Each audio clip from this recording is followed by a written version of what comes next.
Hello, Via Francigena friends and Via Francigena pilgrims, and welcome back to new exciting Via Francigena live broadcast. This is, as you know, the last of the first series of 10 live appointments during the aperitif or coffee or tea time to talk about the Via Francigena, sharing with you our enthusiasm and personal passion. We have virtually discovered the entire Via Francigena, starting from the Via Francigena of the south, you can see on the screen, the map. Then continue with the northern Italian path, the Swiss route, and then the French path last week with the Velia and Martina and Leslie. Finally, today we are going to discover the first 30 kilometers in the UK and the rest of the itinerary with three great connoisseurs of the route. We have traveled extensively on the Via. As you know, the Via Francigena was certified as Council of Europe Cultural Route in 1994. The Via Francigena is a pilgrimage way, is an ancient commercial and military road. It is most of all an extraordinary bridge between different cultures connecting the north of Europe with the Latin and Mediterranean area. But the Via Francigena is most of all a way of peace and a way of tolerance. Today, we also talk about cycling on the route thanks to the precious contribution of Velia Coffey, cyclist and former EAVF vice president, who has traveled to entire itinerary from Canterbury with her bike. Velia is going to tell us about her personal experience on how to tackle a trip on the Via Francigena on two wheels with tips and tricks. Both Giancarlo Laurenzi, president of the Confraternity of Pilgrims to Rome, and Peter Morris, Northern Way trade manager, will also be with us, enriching our conversation with ideas and insights, thanks to their experience on the way and their in-depth knowledge of the itinerary. So we are ready to start. I'm happy to introduce you our main guests, Velia, Peter, and Giancarlo. Hello everyone. Hi. Hello. Could you hear me? Hello. Hi. Yeah, it's fine. Okay, hello everyone. So many thanks for accepting this invitation to attend the Via Francigena podcast live. We are thrilled to share with you our virtual amazing journey. So welcome again, Giancarlo. Welcome, Velia. Welcome, Peter. So how are you? First of all, first preliminary question: where are you now exactly?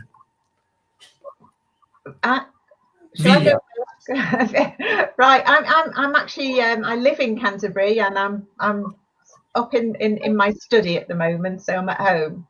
Okay, like most people in the UK. And what about you, Peter?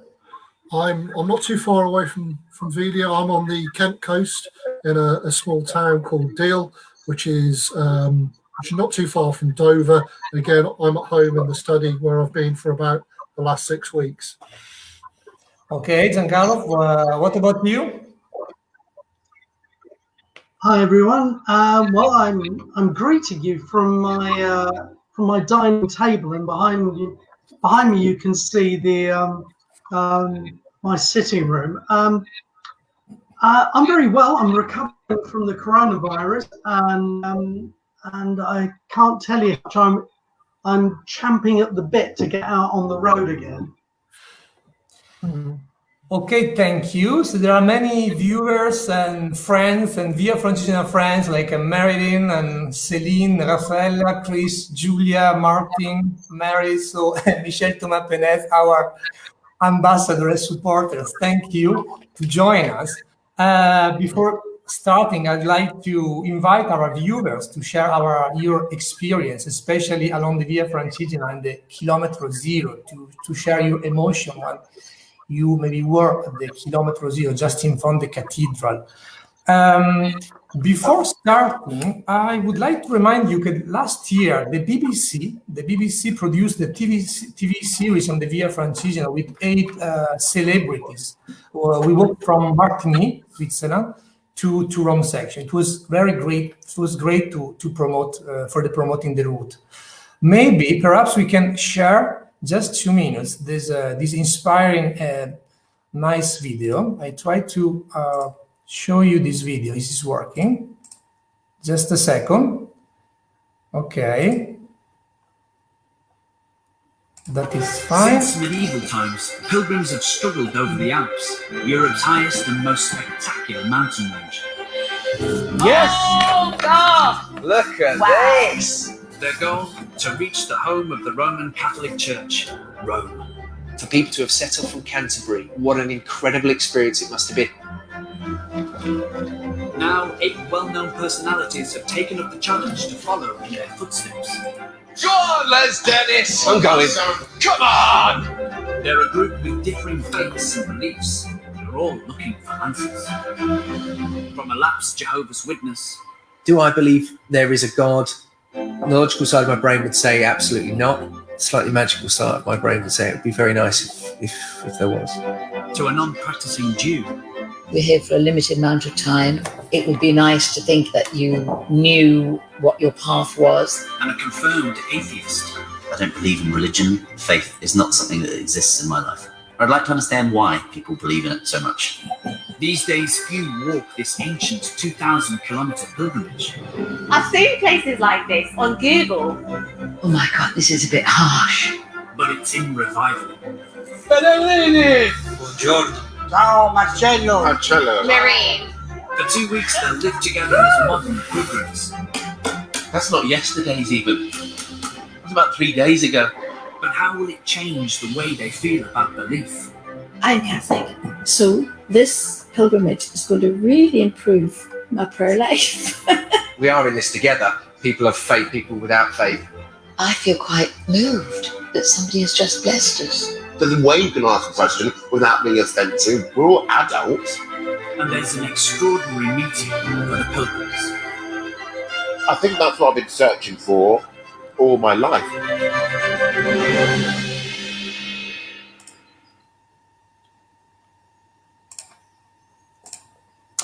Okay, that was an inspiring video, and thanks to the BBC for this amazing promotion for the Via Francigena. Velia, we can start talking about, of course, okay, Sandy Brown is joining us. Thanks, Sandy. Yeah, he's another important supporter of the Via Francigena. Thanks, Sandy, to be with us. Velia, we can start talking about, of course, the Via Francigena in Canterbury. Velia is highly passionate about the Via Francigena. He has always followed the collaboration with the European Association Via Francigena, having worked for a long time, I don't know how many years, for the council, the Canterbury City Council. So, of course, I kindly ask you to introduce yourself first and the Via Francigena, especially talking about the Kilometer Zero, the role of the City Council and the Cathedral. And last but not least, the famous pilgrim of who annually formed the model Via Francigena, Sigeric. So the floor is yours, Velia. Okay, well, briefly about me. I worked for the council for quite a long time, 27 years, but I retired a couple of years ago and retired as sort of vice president sort of a year ago, the vice president of the association. But I'm still keeping my hand in on the Via Francigena and giving advice when I can. So I meet some of the pilgrims when they come to Canterbury and see them off. And I like to keep in touch with what's going on. And of course, you know, Canterbury is a very special place because it is the beginning or the end, depending on what way you want to look at it, of the Via Francigena, and that depends on where your starting point is, of course. But it's the last stop of Sigeric's journey back from Rome after receiving his pallium, his formal seal of office, to become Archbishop of Canterbury back in 990. His return journey was documented by his secretary, and he made a list of their 79 stages and overnight stopping places. And hopefully you can see on the screen, and not a very good image, but it is a copy of the original document in Latin that's now kept at the British Museum.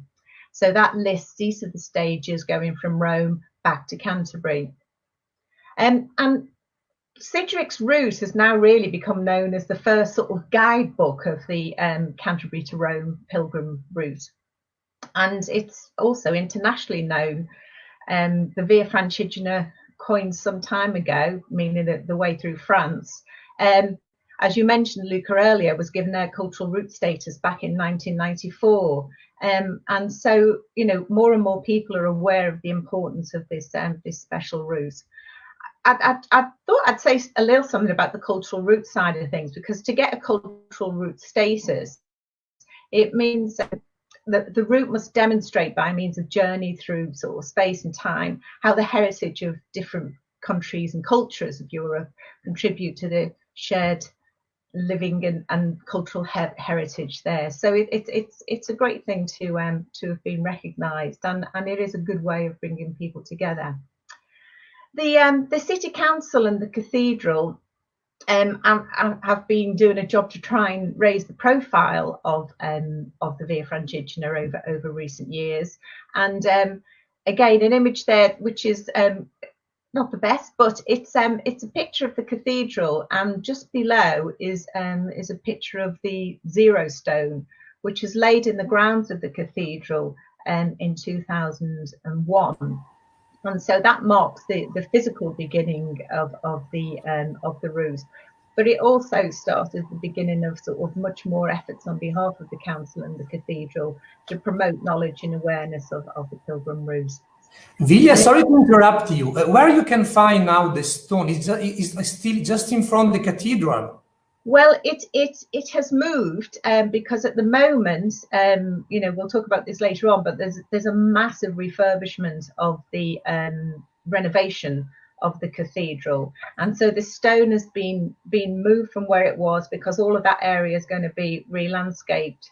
But I understand it's going to have an even more special place sort of later on when the works are finished. Okay, thanks. Yeah. So, and in terms of promoting, you know, the importance of the route, I know that the European Association is trying to have the route recognised as a UNESCO World Heritage Site, and if that's successful, that will be fantastic, and it'll mean that Canterbury has 2 UNESCO World Heritage Sites. So, the way in which we help sort of promote this, as well as sort of hosting events, hosting visitors, we are trying to make more local residents as well as the visitors understand what the Via Francigena is about. And we also have the great honour of being able to issue the Pilgrim Credentials at our visitor centres. So these credentials are sometimes referred to as passports, and people who walk or cycle the Via have their credentials stamped at each of their stopping places, and that acts as proof of their journey. Because if anyone walks more than 100 kilometres of the route, or cycles more than 200 kilometres, and they do that for religious reasons, they get a testimonium at the Pilgrim's office in Rome. Yeah. So, and they have a formal record of their walk. And the other thing that happens at the cathedral is if people let the cathedral know in advance of their intention to do the route, they will make arrangements to try and get them before they set off. So that's another special thing that can happen. Canterbury Council itself has taken more of a role in improving signage around the city centre. So it has provided the route in the urban area and included this on all of their street finger posts, and it also paid and produced the logo signs that have been added to the North Downs Way signage, which Peter Morris will talk about the North Downs Way later on, but the North Downs Way tracks the route all the way to Dover, and so we have signs, that walking signs that take it the whole way. And more recently, we've now been included in Eurovelo 5, a cycling route, and that gives a road route down to Dover as well. And the other thing that we've been doing, and there's some photographs that are sort of coming up next, is we produced some information boards so that people would understand what the Via Francigena is about, and on this image here, it shows the information board that is located outside of St Augustine's Abbey in Canterbury. That's a Belgian family there that are reading all about it. And on the next photograph, you can see the information that we include.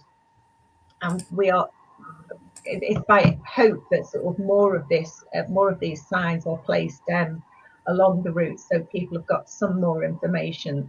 So the way this works is that on the left hand side there's the story of the whole of the Via Francigena, how to get your credentials, what Sidgwick did, and then in the top right hand side of the image there is something about the locality in which you're in at that time when you're actually reading the signs. So on this one it talks about the World Heritage sites of the Cathedral, St Martin's Church and St Augustine's Abbey.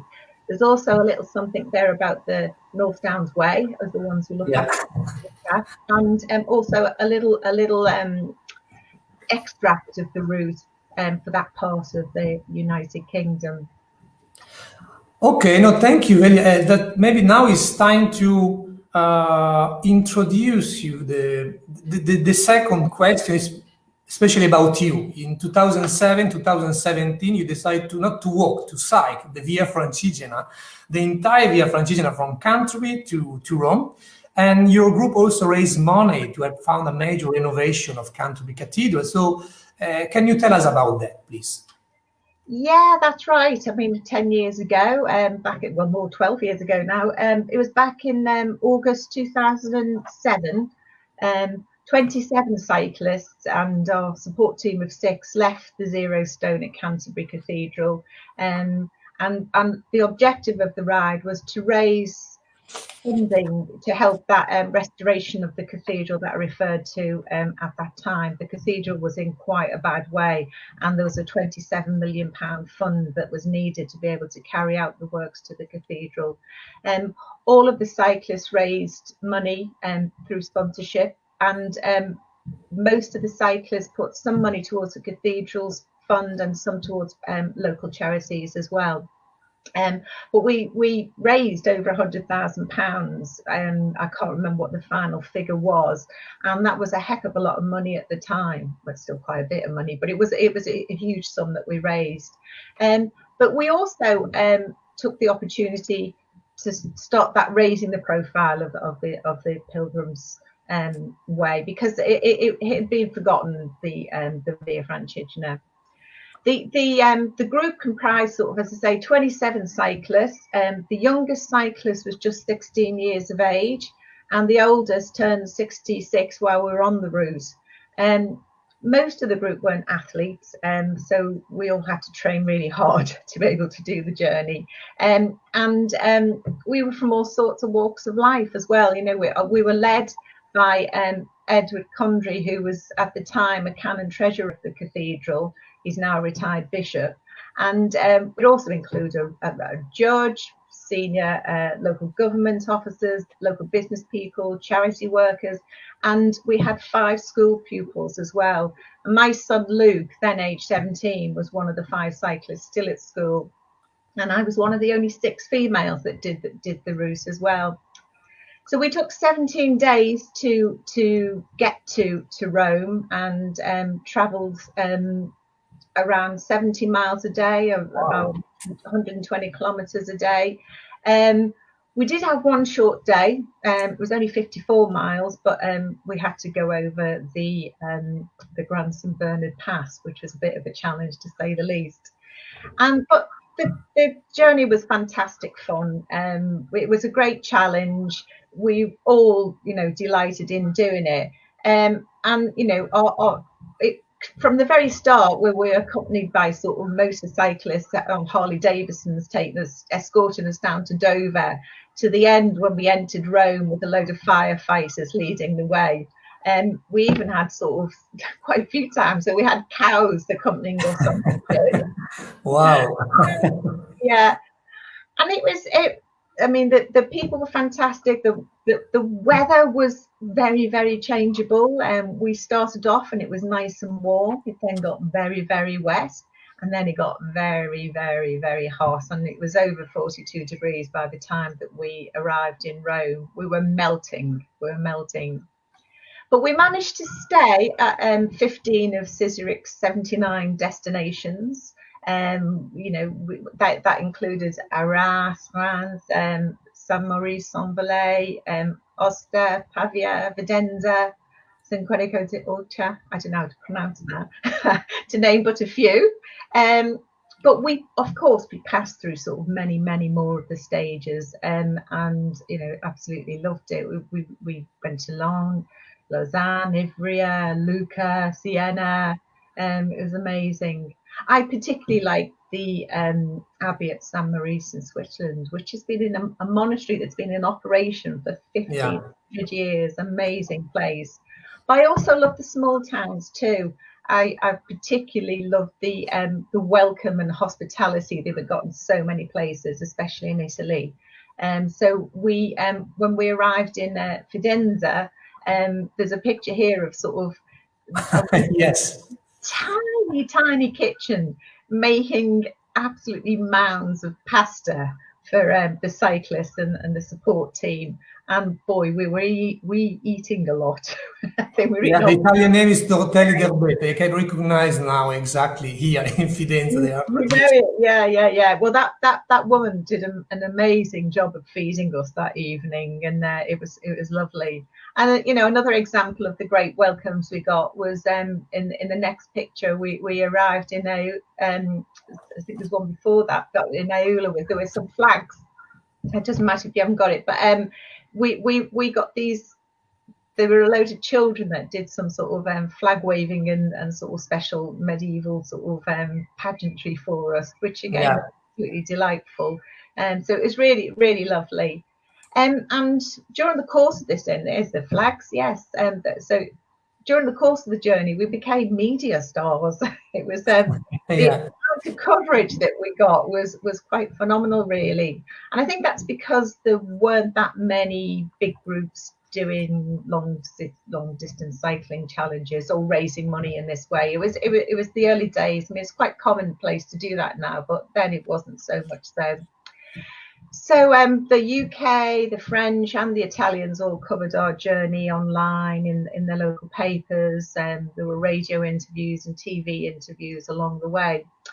We even made it to the main news in Rome on the last day, but not quite for the right reasons. Wow. We managed to inadvertently cause a 10-mile traffic jam. And you'll know this, Lucas, sort of around lunchtime on a Sunday. There were a few angry families that were late for lunch that day, but all the other coverage was a bit more benign. So yeah, there we are in St. Peter's Square. Thanks to the firefighters, they helped us make our date at the Vatican to be greeted by the Archbishop and Archpriest of the St. Peter's, Angelo Camastri. Exactly. And I think the next photo was a photograph there of a young Massimo Tedeschi, who was president of the European Association of Via Francigena. He's the son of Massimo Tedeschi, not Massimo. yeah. So and on the left there is Ed Condry, who was the representative of the Church of England. So there we have sort of senior people from the Catholic Church and the Church of England. After that, we sort of went on to go to the Pilgrim's place, and we got our testimoniums. I've got mine. Yes. I'm very proud of this. So I've got my passport to heaven, hopefully. Oh, that was the Camino one. Nevertheless, it was a fantastic, life-changing experience that forged new friendships and lasting friendships. So much so that many of us still cycle together, and 10 years on, in 2017, we cycled again. A much smaller group this time, and we weren't raising money for charity or anything. So about 17 of us with a support team of 2. We left Canterbury and cycled all the way to Rome. And one of the original team joined us as far as Leicester, and then another joined us after that. So 18 cyclists all in all. This time my husband joined me rather than my son. That's him on that photograph. Our route was similar, but we managed to stay at 4 new destinations at Picenza, Lucca, Siena and Montefiascione. I can't say it. Montefiascione. We covered the route in fewer days this time. It took us 15 days. We had a daily rest. But but we were doing about 80, 90 miles a day, sort of more like 120, 130 kilometers a day. The weather was kinder because we were a bit earlier going in July, but we still managed to get soaked in exactly the same place in France as we did the first time. It was really quite bizarre, which was just as we were on our way to Pontarlier, which is just before the Swiss border. Have to say, the roads in France and Switzerland were excellent, as you can see on. Good to know. So the shot of this is going up the Grand St Bernard Pass. It was fantastic road surface and no traffic. What more could you ask for? It was a 30-kilometer climb though. The next photo is just one of those cheesy ones where those of us, there was 11 of us that had done the journey the first time and the second time, and so there's a photograph of us at the top of the pass. You know, it's over 2,000 meters, 8,000 feet high, and anyone who does that, walking or cycling, can be rightly proud of themselves. Much of Italy's roads were good. It was a bit of a mixed bag, but the traffic was much busier, the drivers faster, and the nearer we got to Rome, the worse the roads became. We made new friends. So this photograph here, this is at one of our cyclists, Cliff, with a very elderly man. He doesn't look it, but he's in his 80s, and he starred in that BBC series that you mentioned earlier on. Yeah. So the celebrities in that programme meet this chap as well, and he made us so welcome. We all signed the local book. He gave us little souvenirs. It was lovely. We also met up with some old friends as well here in Fidenza, so it was nice to be outside that beautiful church again and to have a lovely welcome from the European Association. It was really nice. We met an odd pilgrim on the way. This place, as I say, was a typical sort of cafe where now people are welcoming these pilgrimages more. Yeah, I think you are close to Camaiore. Yeah. Through there. We did a few detours from the main road, and on the next place we sort of only a few people did it because it's quite a steep road up to Monteregione to have a look at the museum and go on the ramparts and have a good look around there, because the local mayor had allowed us to visit the museum for free. So yes, our penultimate night before we got to Rome was at the 100-kilometer mark in Montefascione. Yeah. This is a place where we had the most fun on the whole trip. It was so unexpected. We were hosted by the locals in a convent, and we had wine made by the sisters. Our meal was served to us by the Mother Superior, and then we had dancing lessons and entertainment from friends from the town and the local council and the local representative of the association there. It was an absolute hoot. We had such a good time, and it coincided with the town's Saints' Day. So after that, we were out on the town in the square for quite a long time that evening, and the next day arrived in Rome. Sorry, Velia, have you drunk the Est wine in Montefiascone? Have you any souvenir memories? Only by the vat load. Yeah. Exactly. I love it. Yeah. Very, very great place, very fond memories. So yeah, we made it to Rome. Bit of a hangover, but we did it. And here's the 5 women that did the ride, feeling very proud of ourselves, and rightly so. 12 men came along too. But out of the group, only 3 was under 50 years of age. So we were all quite old timers on this ride. And for me, it was particularly special. There's on the next slide, with Ed Condry, I was greeted by a rather debonair sort of young man, and Massimo Tedeschi again, and given a very special award along with Ed for our services to the Via Francigena.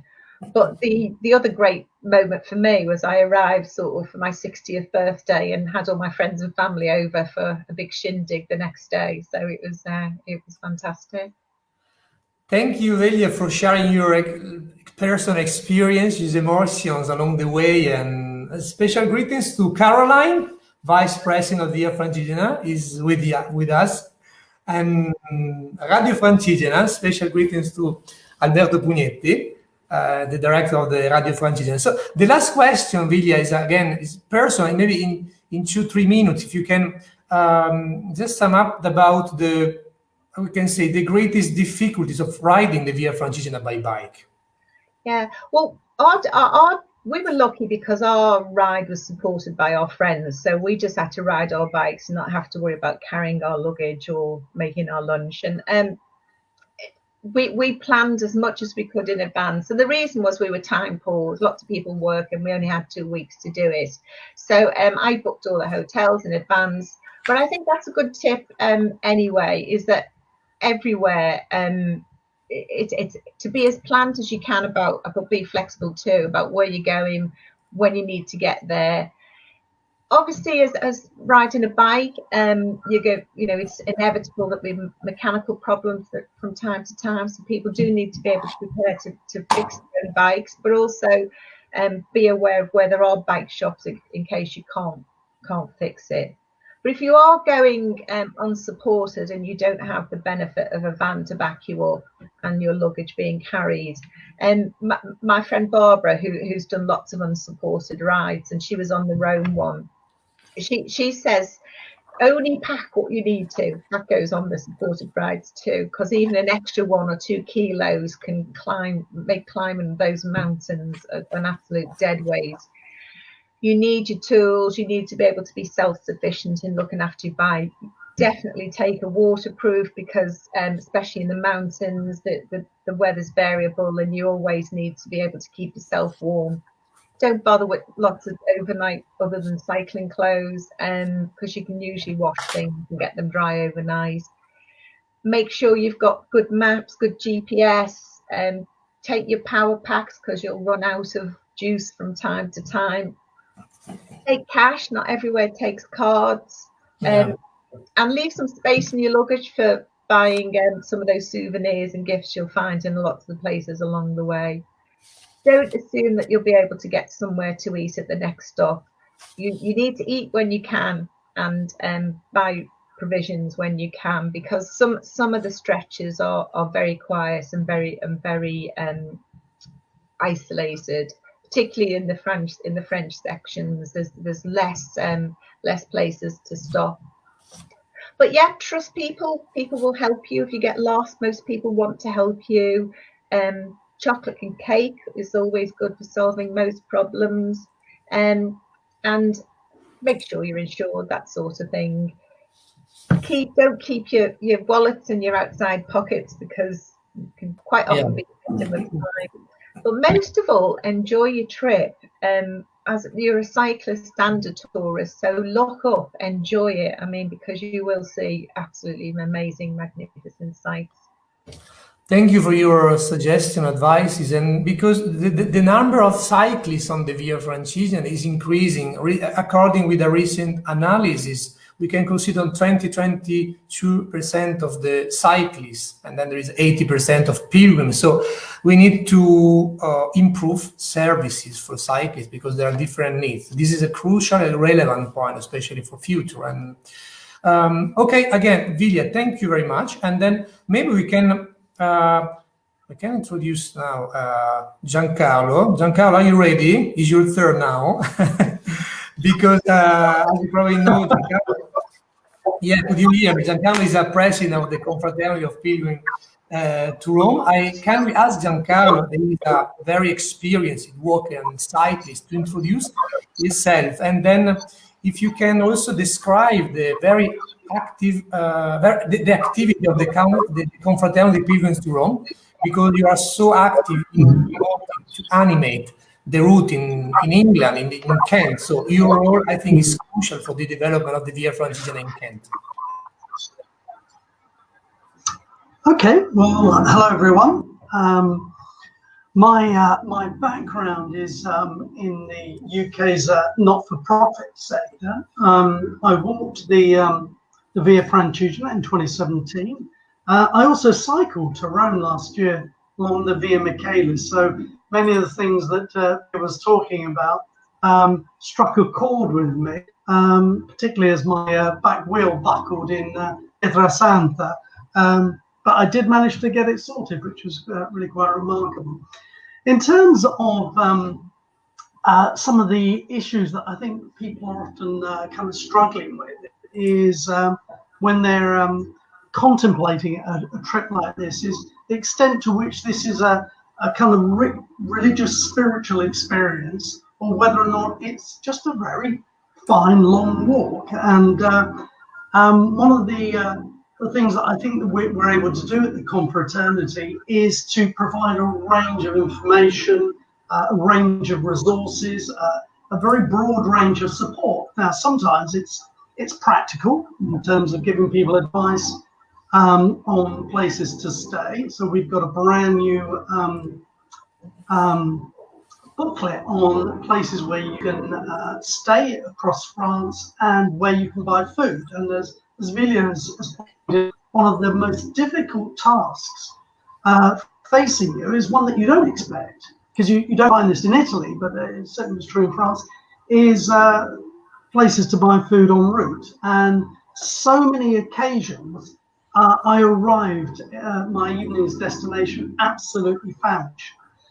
One of the other things that we do for our fellow pilgrims and walkers is help them plan their journey. And sometimes we can do this on a one-to-one basis. Often it's just some handy hints on our website. And we do that both from the Confraternity's website, but through our Facebook pages, as well as the Francigena Facebook page. And these are often really useful ways of refining the response that we can share with people. So somebody might ask a question, where can I stay between town X and Y? And then you'll get half a dozen answers, which is a very rich way of the individual planning their own pilgrimage or walking route across Europe.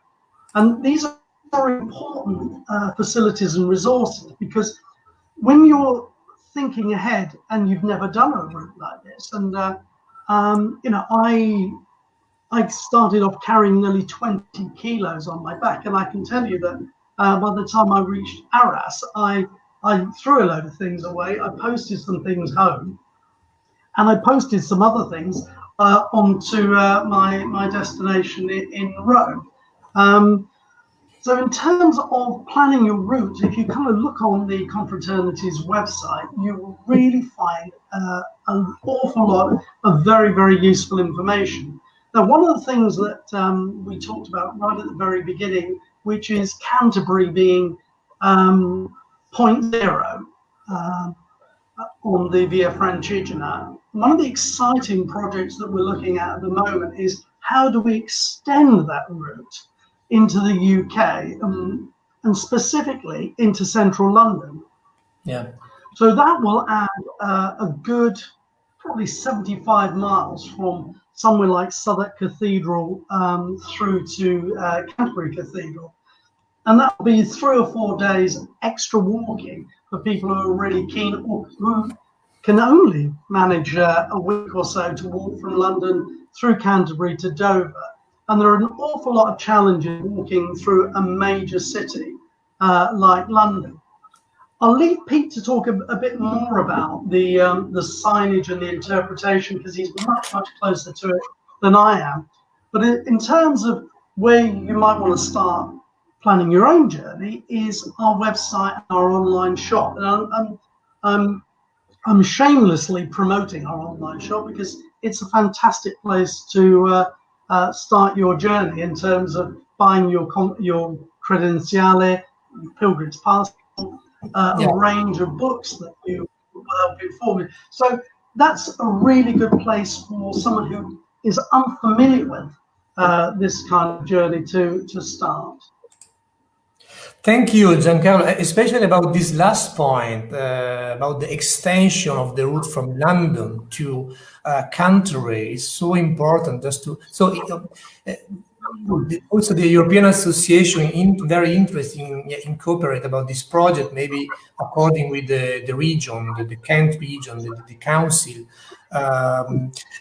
Another special thanks on behalf of the European Association of Via Francigena to the great job that you, Julia, and the members of the Confraternity of Pilgrims to Rome you are doing. So it's so important to receive this kind of support. And another question, Giancarlo, is about the accommodation and where you can get useful information in Canterbury.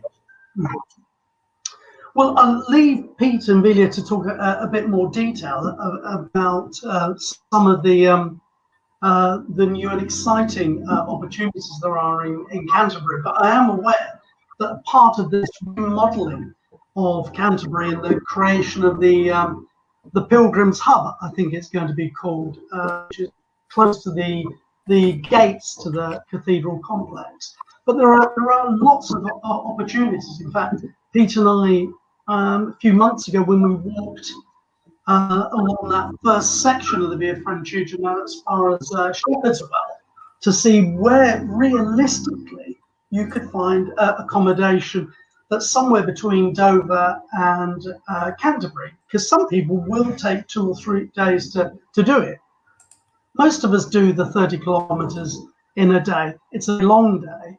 But at either end of that 30-kilometer stretch, there are plenty of resources for people to stay over, and it's often a question of price. Now, Canterbury is a phenomenally expensive city to stay in, and I'll leave Pete and Velia to update you on some of the more recent developments in the city. Living in North London, obviously I don't go into Canterbury city centre too often. In terms of technical difficulties, the first leg, Canterbury to Dover, what is your opinion? So, because of course you can manage in 7-8 hours walking, but it's flat. It's not quite difficult to walk this leg.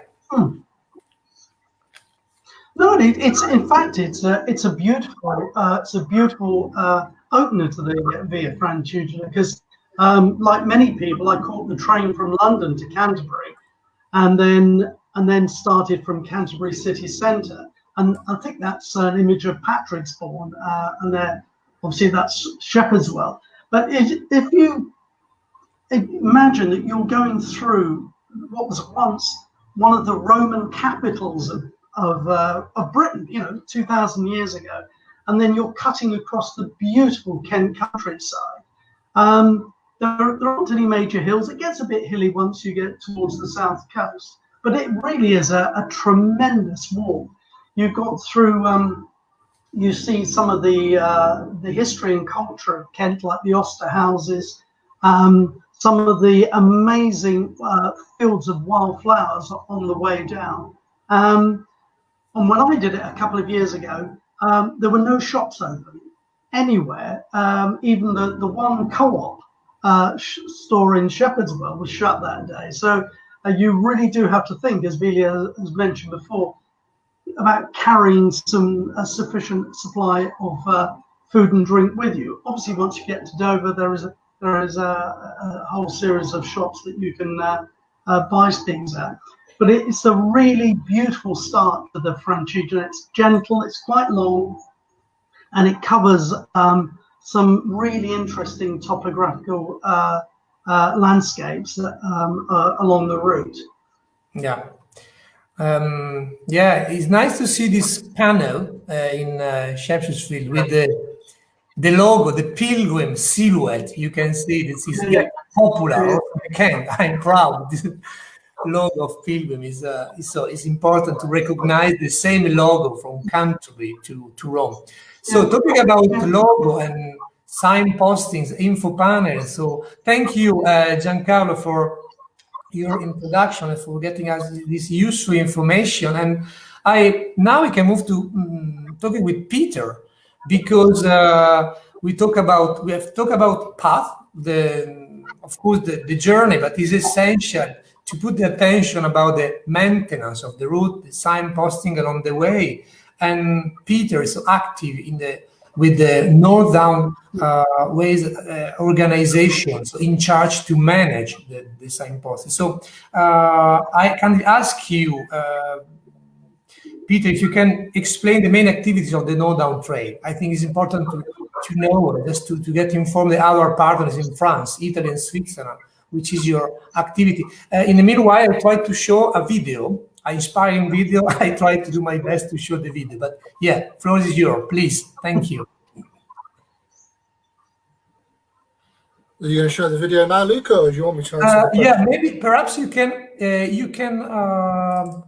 can start. Maybe I can put the sound 0, so maybe we can you can talk. Okay, so yeah.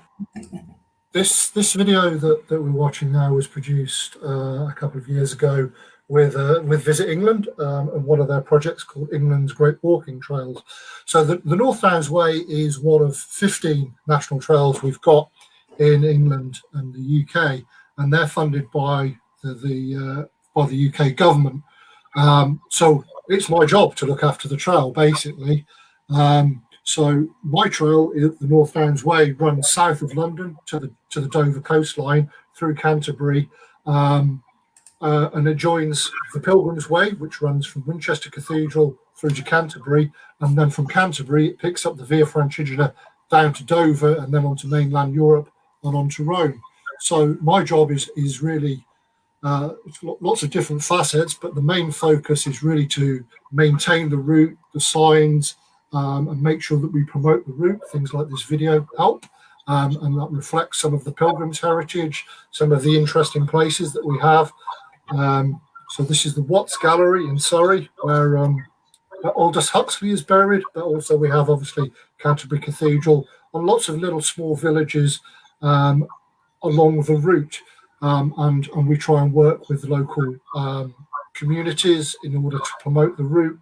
We work with regional county councils, municipalities, in order to, again, promote the route, but maintain the signage, ensure that the route is walkable throughout the year.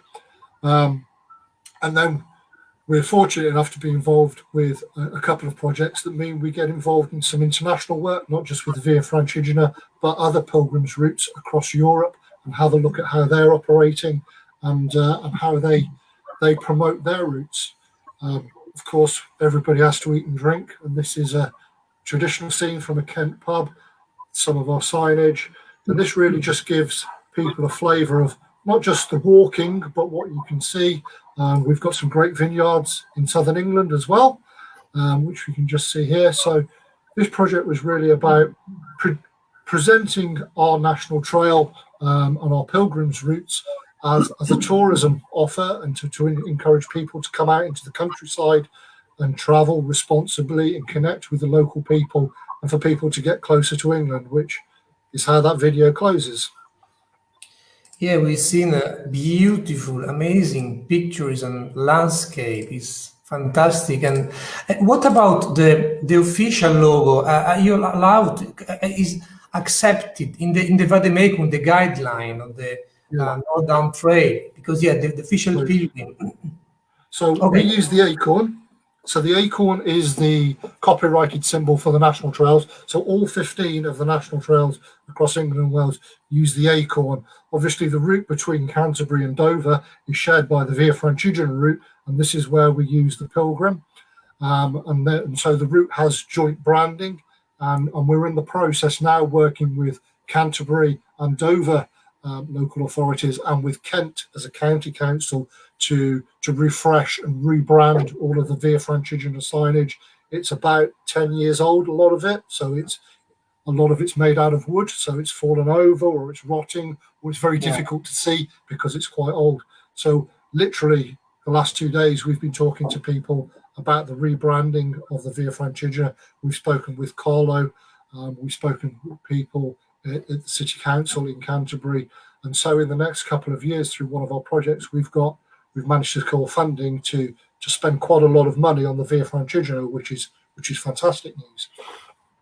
Thank you for your work, because the role of the Northern Trail is crucial for the development of the Via Francigena, for the maintenance. So thank you for your important job and work. And Peter, do you think that there is a revitalized interest in using trails in Kent, in UK, or in your area? Absolutely, yeah. I think that in terms of the cultural and spiritual aspects of the routes, we've seen the BBC documentary that was made, and that really shows that there's a renewed interest in pilgrimage and these long distance journeys for whatever reason. And we find that people do it for all types of reasons, some religious, some for their own personal reasons. But we visit the churches between Canterbury and Dover. We look at the visitor books. Every year we see more and more people coming from all over the world to walk our pilgrims trails, and part of the churches and our holy places are integral to those routes. So it's important that people feel that connection with the countryside and the cultural heritage. We have people like the Confraternity that Carlo works for. Sorry, can you still hear me? Yeah. I got too excited.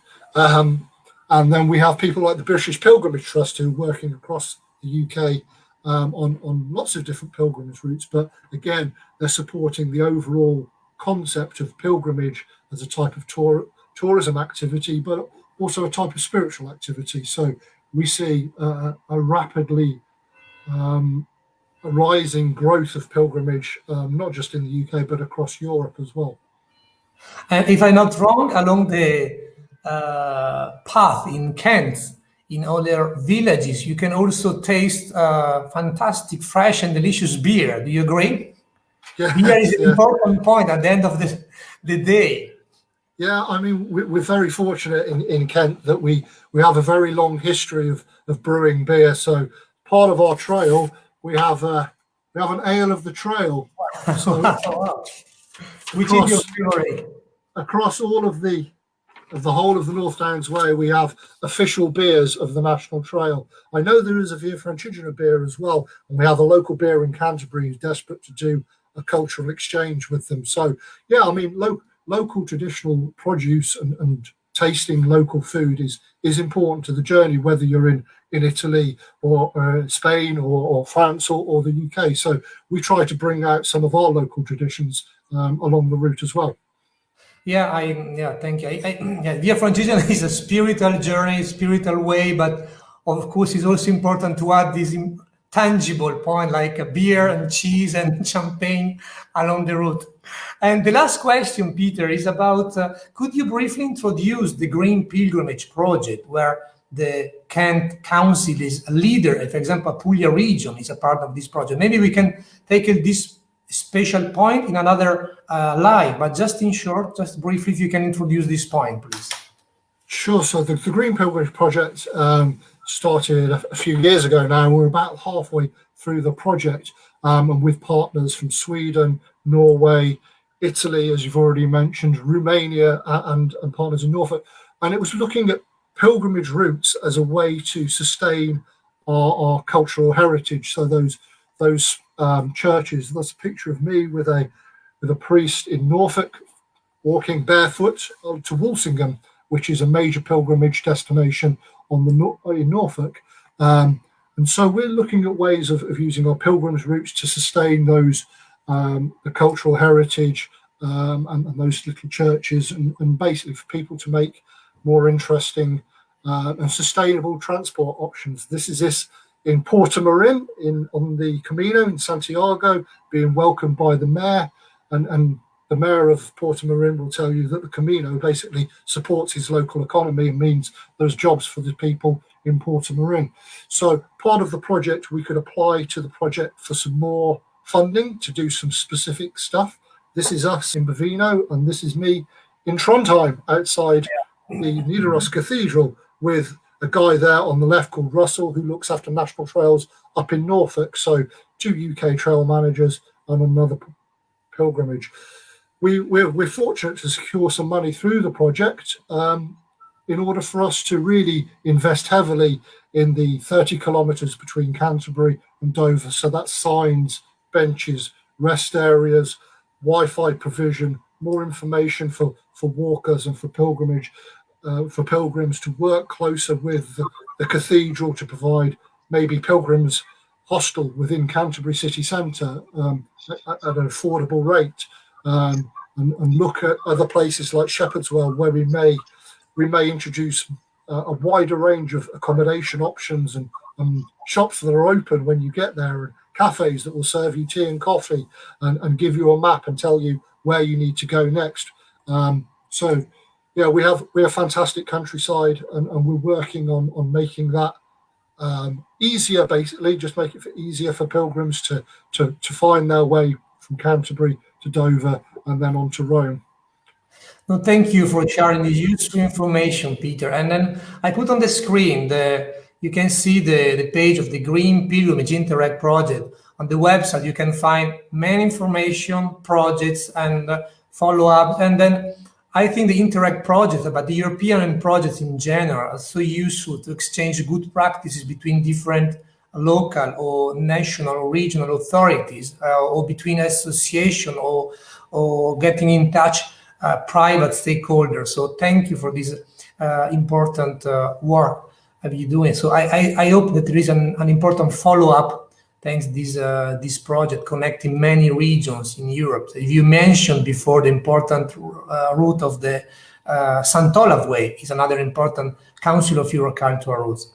So I think we are more or less at the end. So Velia, the last questions for you is: are you planning to cycle another time, once again the Via Francigena, for instance, is only sea and beaches and yeah? Well, I don't want to wait until I'm 70, another 10 years to do that, or another 8 years. But yes, I would love to do it again. I'd like to go to stop at places that I didn't stop at before.